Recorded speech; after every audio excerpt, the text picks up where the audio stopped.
Hello students, कैसे हैं आप सब। आशा करती हूँ आप सभी अच्छे होंगे। मैं आरती आप सभी का अपने परिवार फिजिक्स गुरु पर हार्दिक स्वागत करती हूँ, जहाँ पर आप सभी पढ़ रहे हैं ग्रेजुएशन के लिए फिजिक्स, केमिस्ट्री और मैथ चल रहा है आपका अपनी एप्लीकेशन फिजिक्स गुरु पर। और आज की ये क्लास है बीएससी थर्ड ईयर के स्टूडेंट्स के लिए, जिसमें आपकी बुक चल रही है ऑर्गेनिक केमिस्ट्री और ये इसका लेक्चर नंबर है 35। लास्ट टर्न पर 34 लेक्चर्स हो चुके हैं हमारे कंप्लीट, जो आपके प्लेलिस्ट में एडेड है, आप वहां से देख सकते हैं। तो जैसे कि कुछ स्टूडेंट्स को पता होगा, जो रेगुलर है उनकी बात कर रही हूं मैं, उन्हें पता होगा कि लास्ट टर्न पर हमने इसमें चैप्टर 6 स्टार्ट किया है, जो था आपका फैट, ऑयल और डिटर्जेंट। कौन सा चैप्टर 6 स्टार्ट किया था? जो था आपका फैट, ऑयल एंड डिटर्जेंट।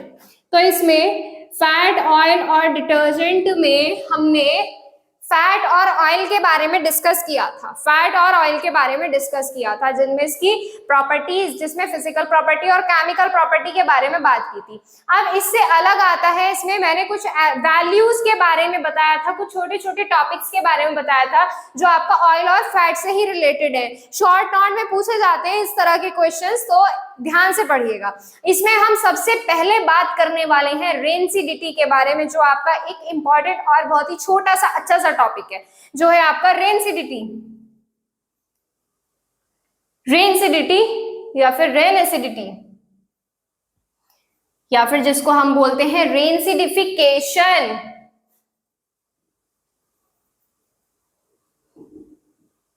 तो ये आखिर होता क्या है? रेनसिडिफिकेशन आखिर होता क्या है? रेनसिडिफिकेशन जो होता है, ये ऑयल और फैट का हाइड्रोलिसिस मॉइस्चर के साथ होने पर होता है। तो देखो, सबसे पहले मैं आपको एक बेस्ट एग्जांपल के थ्रू समझाती हूँ। कभी आपने नोनी घी खाया है? एक क्वेश्चन, नोनी घी जो मक्खन होता है, वो जो बाजार वाला मक्खन ही जो घर में निकाला जाता है, दूध दही से निकाला जाता है वो जो मक्खन, उस मक्खन को कभी आपने अगर ऑब्जर्व किया हो, तो वो जो मक्खन होता है, अगर हम उसको कुछ टाइम के लिए खुली जगह पर रख दें, कुछ टाइम के लिए, जैसे 4 से 5 दिन या 6 दिन तक हम उसको बाहर ऐसी नॉर्मल रूम टेम्परेचर पर रखकर छोड़ दें, तो उसमें क्या होती है? एक स्मेल होने लगती है। क्या होने लगती है? एक स्मेल होने लगती है, जो स्मेल बिल्कुल भी अच्छी नहीं होती है, यानी कि बैड स्मेल क्रिएट होने लगती है। बस यही जो चीज है ना, कि जो ऑयल या बटर होता है, अगर हम उसको मॉइस्चर में रख रहे हैं, मॉइस्चर में वो भी कैसे? बाहर जहां पर एयर प्रेजेंट है वहां पर रख रहे हैं, तो उससे एक बैड स्मेल क्रिएट होनी स्टार्ट हो जाती है। बस यही कहा जाता है रेनसिडिफिकेशन।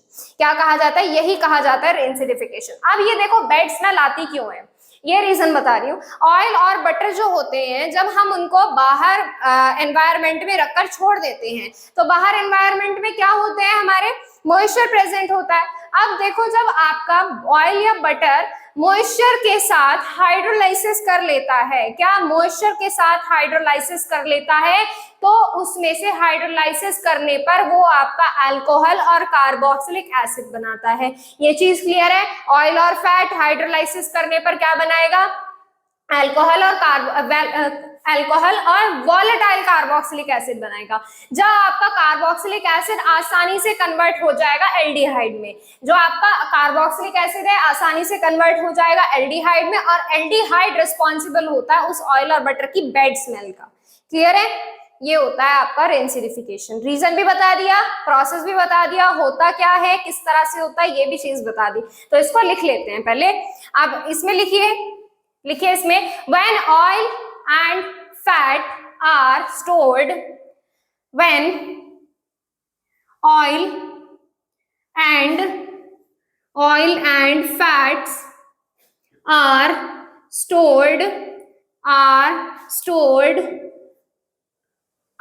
stored in open container,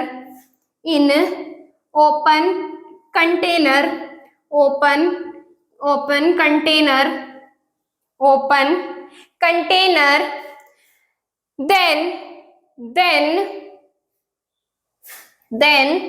their color, उनका कलर भी चेंज हो जाता है। their color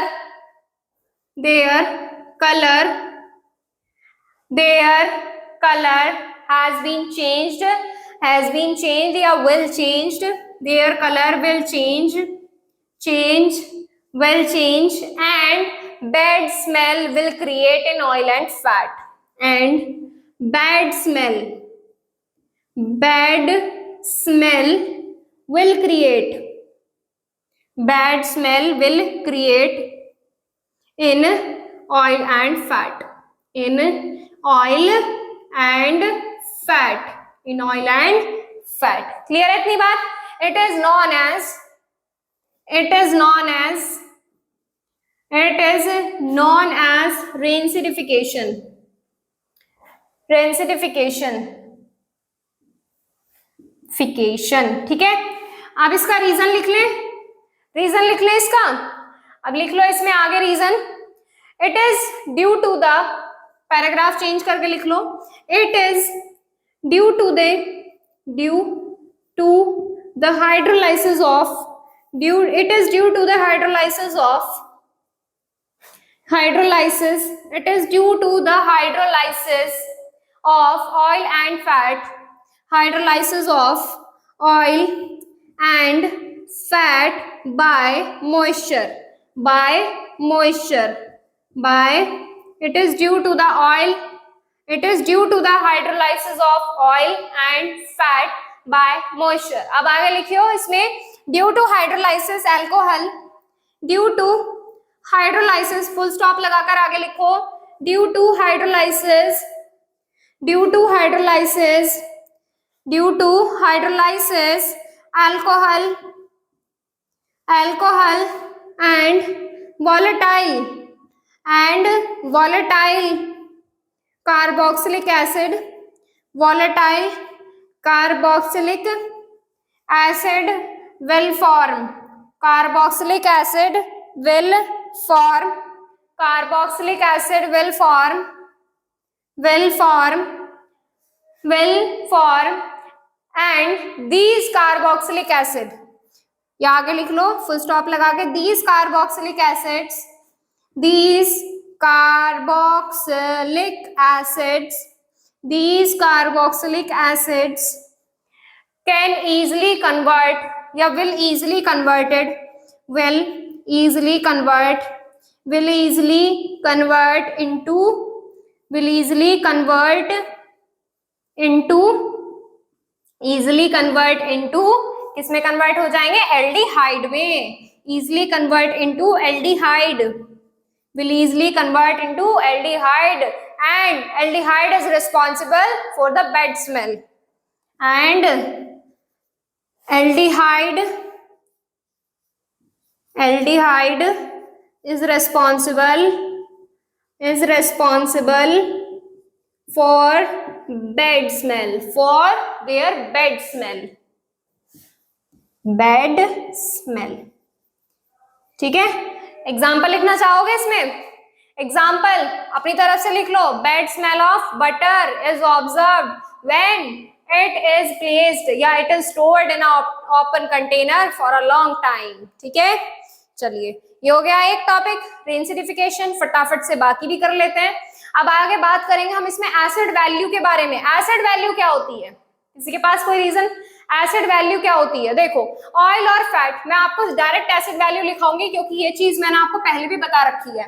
अब एसिड वैल्यू देखो क्या होती है. जब ऑयल और बटर बनाया जाता है तो उसमें एक्सेस क्वांटिटी में क्या लिया जाता है?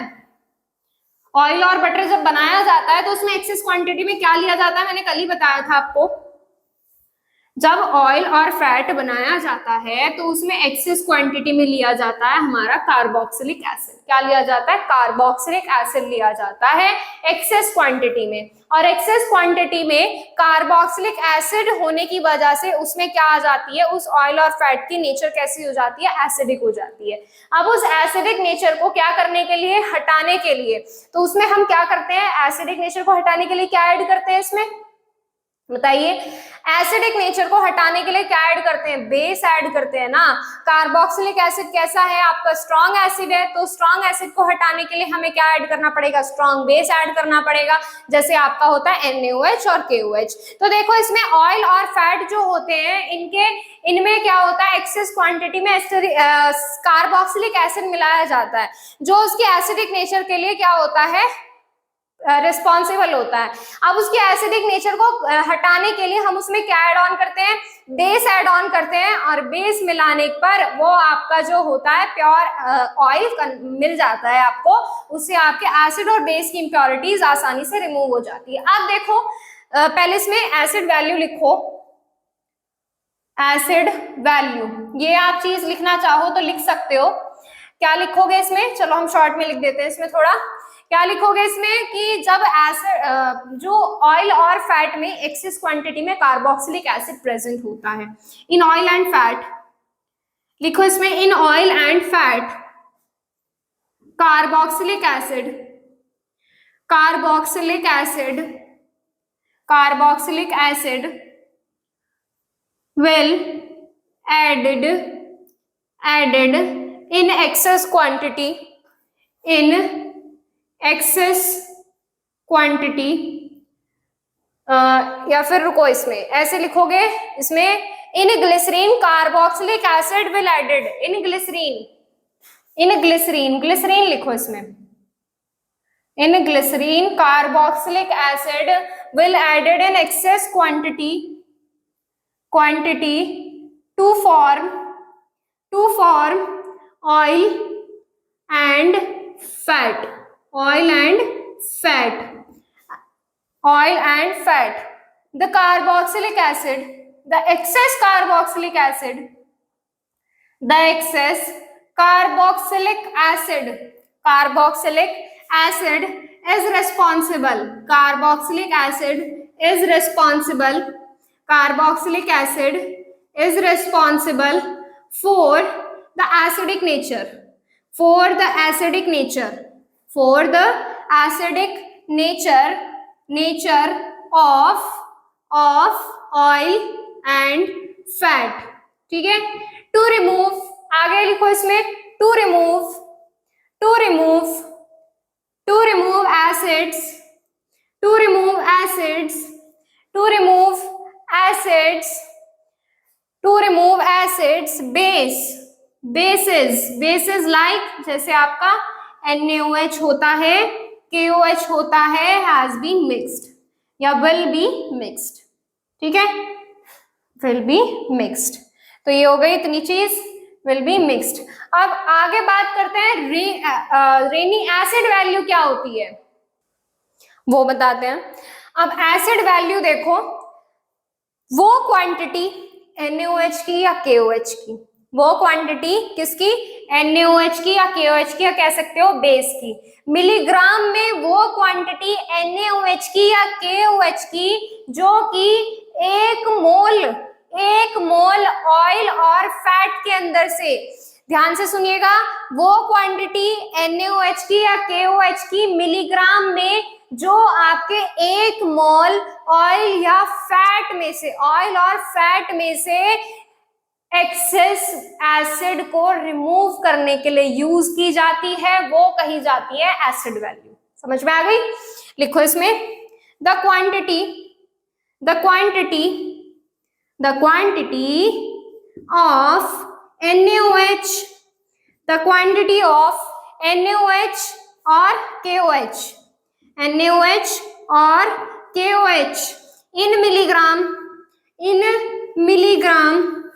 the quantity of NaOH and KOH in milligram is required to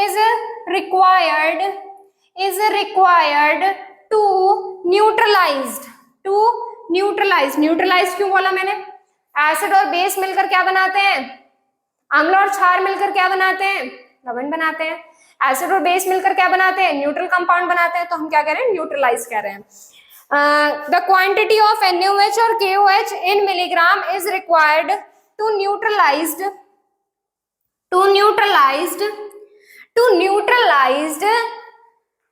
excess acid in 1 mole of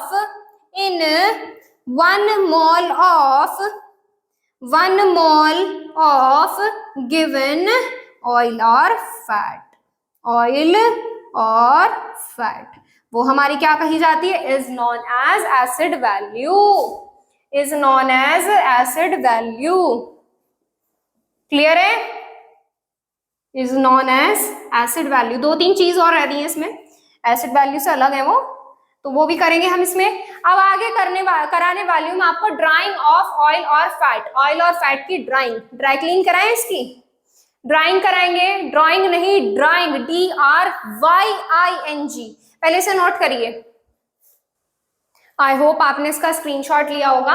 अब इसमें आगे हम बात करने वाले हैं ड्राइंग ऑफ ऑयल और फैट। ऑयल और फैट का ड्राई होना मतलब सूखना क्या होता है। तो देखो कुछ ऑयल और फैट ऐसे होते हैं आपके जो अगर हम जिन्हें खुली एयर में रख दें, नॉर्मल एयर में, जैसे मेरे पास यहाँ पर कोई बॉक्स हो जिसमें ऑयल या फैट हो, अगर मैं उसे खुली एयर में रख दूं तो वो क्या हो जाएगा, ऊपर उसके एक बहुत ही थिन लेयर हो जाएगी, वो ऊपर से सूख जाएगा, जिसमें अगर मैं फिंगर में डिप करूंगी तो मेरी फिंगर वेट नहीं होगी, वो कैसी रहेगी, ड्राई रहेगी, ऐसे वाला ड्राई। ठीक है, तो देखो ड्राइंग ऑफ ऑयल और फैट होता क्या है और क्यों होता है। कुछ ऑयल और फैट जैसे मैंने अभी बताया ऐसे होते हैं जिनको अगर हम खुली एयर में रख देते हैं, खुले वातावरण में रख देते हैं, जैसे कोई मैंने डब्बा खुला छोड़ दिया तो वो क्या हो जाते हैं, ड्राई हो जाते हैं। ऐसा क्यों होता है? तो देखो ऑयल और फैट जो होते हैं ये हमारे एनवायरनमेंट में प्रेजेंट ऑक्सीजन से रिएक्शन कर लेते हैं, और ऑक्सीजन से रिएक्शन करने के बाद हाइड्रोजन परऑक्साइड बना लेते हैं, और हाइड्रोजन परऑक्साइड जो होता है एक पतली लेयर की तरह,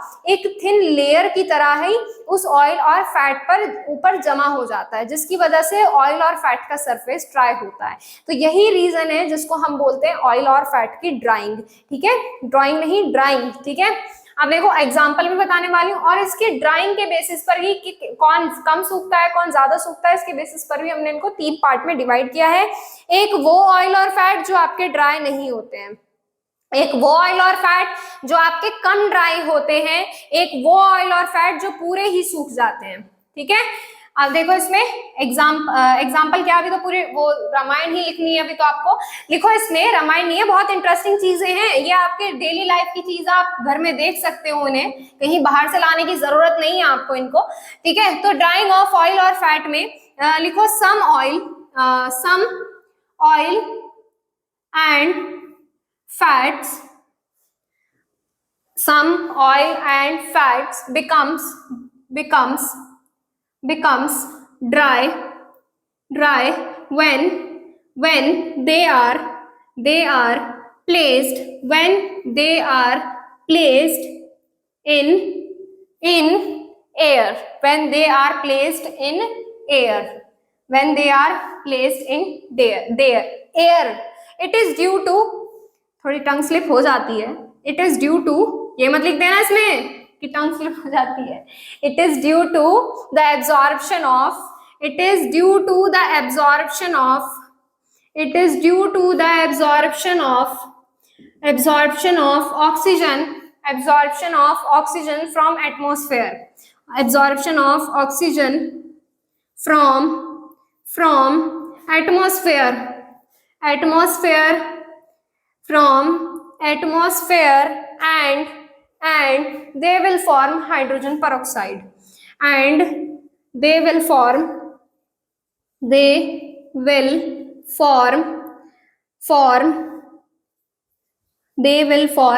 hydrogen peroxide,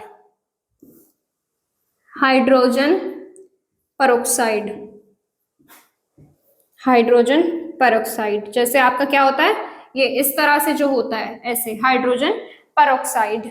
आगे लिखो which forms a thin layer, which comma लगा के लिख लो, which forms a thin layer, which forms a thin layer on the surface of, which forms a thin layer on the surface of, which forms a thin layer on the surface of oil or fat। ठीक है, अब इसमें आगे लिखो it depends, जो layer बनती है वो थिन बनेगी या थिक बनेगी या बनेगी ही नहीं, वो डिपेंड करता है कि आपका ऑयल और फैट ऑक्सीजन जो है कितनी एब्जॉर्ब कर रहा है, कितनी ऑक्सीजन एब्जॉर्ब कर रहा है। ठीक है, तो ये लिखो इसमें आगे it depends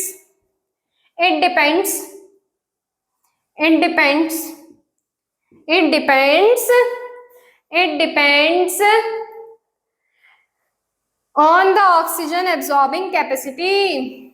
It depends on the oxygen absorbing capacity of oil and fat. और जिनको हमने कितने पार्ट में डिवाइड किया है? 3 पार्ट में डिवाइड किया है. फर्स्ट पार्ट है नॉन ड्राइंग ऑयल, जो आपके ड्राई नहीं होते हैं, नॉन ड्राइंग ऑयल. ठीक है. नॉन ड्राइंग ऑयल या फैट कौन से आते हैं?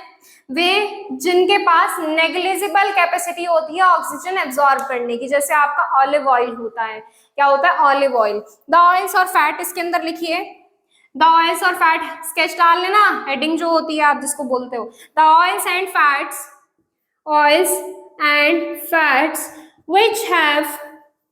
which have negligible capacity,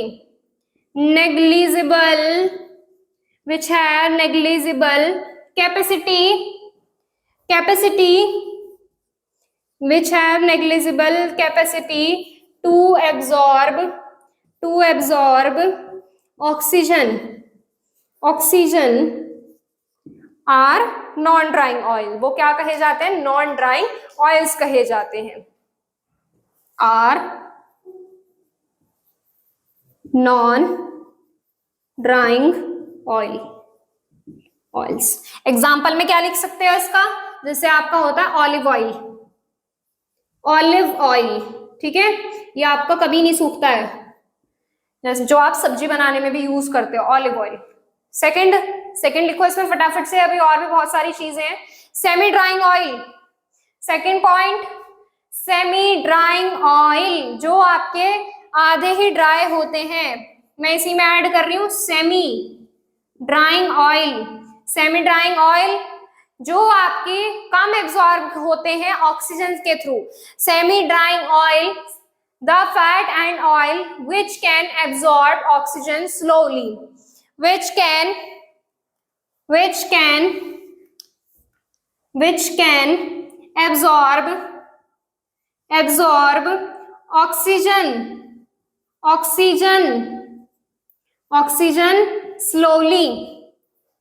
can absorb oxygen slowly, which can absorb oxygen slowly and form a thin layer,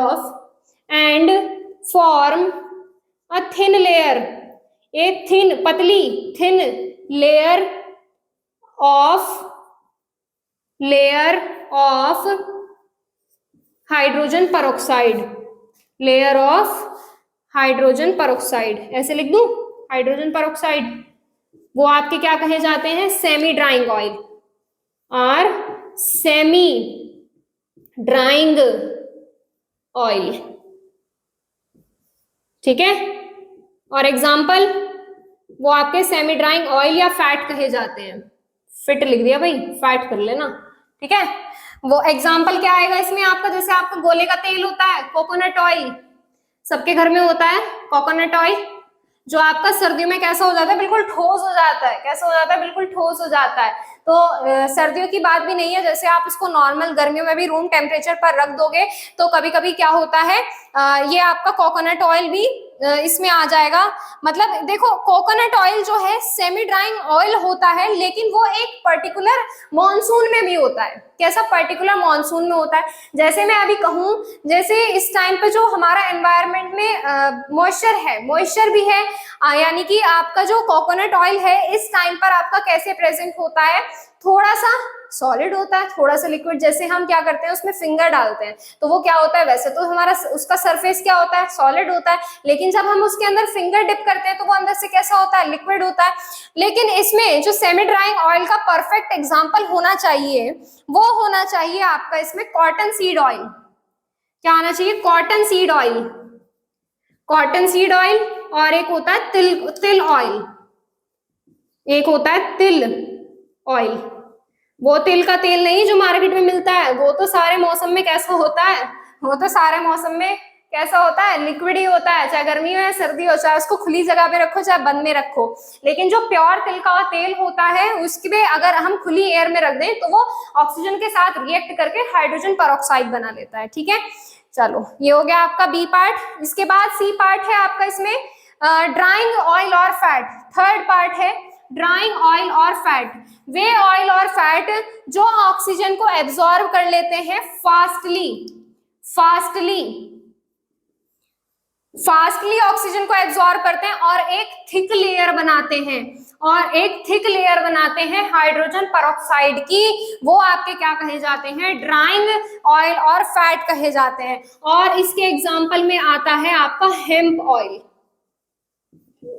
oil. अब पूछोगे हेम्प ऑयल क्या होता है, भांग का तेल जो होता है वो हेम्प ऑयल कहा जाता है। ठीक है, ये हो गए आपके ड्राइंग ऑयल और फैट। अब इसके बाद मैं आपको एक दो चीज और कराने वाली हूँ, फटाफट से पहले आप इसका स्क्रीनशॉट लीजिए। ये रहा आपका लास्ट वाला पॉइंट है रिचर मेजर वैल्यू क्या कही जाती है और ये वैल्यू किसने दी थी। तो देखो इनके साइंटिस्ट के नेम पर ही जो पड़ा है रिचर मेजर वैल्यू नाम पड़ा है, जिसको हम शॉर्ट में RM वैल्यू भी कहते हैं। अब देखो ये वैल्यू क्या होती है, जैसे हमने एसिड वैल्यू के बारे में पढ़ा था ना, ठीक इसी तरह से आपके रिचर मेजर वैल्यू है। तो देखो it is a measure to volatile fatty acid present in oil and fat. अब देखो ये मेजर करता है जो हमारे ऑयल और फैट के अंदर कितने एसिड्स प्रेजेंट होते हैं, कितना वॉलेटाइल एसिड प्रेजेंट है। अब देखो एसिड प्रेजेंट है तो इसके एसिड को रिमूव करने के लिए हमें क्या करना पड़ेगा, बेस मिलाना पड़ेगा। इतनी चीज ध्यान से सुन के चलना। देखो RM वैल्यू को हम डिफाइन कर सकते हैं NaOH की 1/10 मात्रा में, 1/10 N में, N यहाँ पे नंबर लिए किसके, KOH के, 1/10 N KOH के मिलीलीटर में, किसमें, मिलीलीटर में। वो क्वांटिटी सॉल्यूशन की, वो क्वांटिटी मतलब क्या है, देखो KOH की 1/10 नंबर में, यहाँ पे NaOH नहीं लेना, यहाँ पे सिर्फ KOH ही लेना है। KOH की 1/10 N मिलीलीटर में, N कितना भी हो सकता है, N नंबर हो सकते हैं KOH के, ठीक है, मिलीलीटर में वो क्वांटिटी या फिर वो सॉल्यूशन जो रिक्वायर होता है, जो जरूरी होता है क्या करने के लिए, एसिड को न्यूट्रलाइज करने के लिए। टू न्यूट्रलाइज कैसा एसिड, जो है distillate of 5 gram of hydrolysed oil and fat. मतलब क्या है कि 5 ग्राम ऑयल और फैट, जो आपका हाइड्रोलाइज्ड ऑयल और फैट है, तो जो आपका डिस्टिलेशन से बना है, क्या बना है, डिस्टिलेशन से बना है, उसको न्यूट्रलाइज करने के लिए जो हमें 1/10 N चाहिए KOH के, वो भी मिलीलीटर में, ये कही जाती है RM वैल्यू। समझ गए कि 5 ग्राम एसिड और ऑयल और फैट के अंदर जो एसिड प्रेजेंट होता है, इसको न्यूट्रलाइज करने के लिए जो ये क्वांटिटी चाहिए, बस ये याद रखना, ठीक है, ये याद रखना, ठीक है। तो ये कही जाती है RM वैल्यू। अब RM वैल्यू जो है ऑयल और फैट की प्योरिटी को डिटरमाइन करने के लिए यूज की जाती है, यानी कि फैट और ऑयल कितना प्योर है कितना नहीं है, उसको डिटरमाइन करने के लिए ये यूज किया जाता है। क्लियर है? या फिर इसमें लिख सकते हो ऑयल और फैट की जगह पर लिख लो बटर और घी, ठीक है। ये होती है रिचर मेजर वैल्यू। तो इसी के साथ आपका ऑयल और फैट भी होता है कंप्लीट। अब इसके बाद आपका रह जाता है इसमें सिर्फ डिटर्जेंट कुछ खास नहीं है, इसमें मैं कुछ छोटी छोटी 2-4 बातें लिखाऊंगी, वो करेंगे हम नेक्स्ट टर्न पर। आज के लिए इतना ही। अगर आपके किसी भी चीज से रिलेटेड कोई भी क्वेश्चन है तो आप पूछ सकते हैं इंस्टाग्राम पर। इंस्टाग्राम ID है physics_guru_India।